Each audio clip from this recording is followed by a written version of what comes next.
Ahina iverina hiparitaka indray ny valanaretina Covid-19 amin'ny toerana sasantsasany eto Madagasikara. Taorian'ny Morondava izay nahitana tranga voamarina 30 dia fantatra fa olona roa no voamarina fa mitondra ny tsimikaretina Antaolaniaro araka ny nambarany taleparitry ny fahasalamam-bahoaka ao Anosy androany Alarobia. Ny zoma 12 Novambra no voamarina ny tranga iray raha toaka ny Alahady 14 Novambra kosa ny faharoa. Ao anatin'ny tranga tsy dia atahorana loatra izy ireo ka any an-tranony avy taboina sy mihiboka ho iatran ny fananjavan'ny talemparitry ny fahasalamam-bahoaka ao Anosy. Efa nampanaovina fitiliana ihany koa ireo olona rehetra ny fandray sy ny fanirasira tamin'izy ireo ka ny iba avokoa ny valin'ny fitiliana ho iatran ny nambarany. Manoloana izany dia nisy ny fivoriana nataony manampahefana ara-pahasalamana rehetra tao an-toerana omaly talata. Tapaka nandritra izany fa ho averina tandrovina ny fihetsika tsy maintsy atao toy ny fanaovana arovava orona amin'ny toerana rehetra ary manomana ihany koa ny anao fanentanana ny olona amin'ireo fepetra ara-pahasalamana toy ny fanajana ny elanelana iray metatra izy ireo. Aparitaka any amin'ny faritra hafa ny festival rencontre du film court andiany fa 14 mba ahafahan'ireo izay mipetraka any amin'ireny toeran-kafa ireny misitraka ihany koa ny hetsika.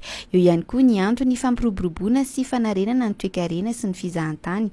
Tapaka araka izany fa hisy ampahany amin'ny rencontre du film court andiany fa 14 any amin'ny Nosy Sainte-Marie ny 17 hatramin'ny 17 Novambra izao. Fa hisy ihany koa anefa ny hetsika isan-karazany izay ho tanterahina eto Antananarivo manomboka ny 17 Novambra izao. Fiverenana any amin'ny Nyandohana io no lohahevitra ho an'ity andiany fa 14 ity.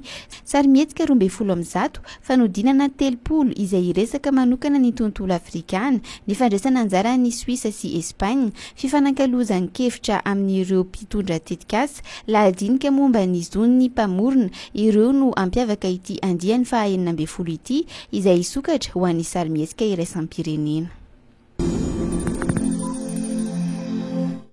Any Parisy amin'izao fotoana izao ny ministry ny serasera sy ny kolotsaina Lalatiana Rakotondrazafy Andriatongarivo manatrika ny fivoriam-be fa 2020 ny UNESCO. Ankoatra ity fivoriana ity anefa dia mikasika ny ifamparaharaha amin'ireo tompona ndraikim-panjakana any Frantsa ny ministra sy ny delegasiona tarihiny amin'ny amerenana amin'ny firenena malagasy ny kabeson'ny mpanjaka sakalava toera.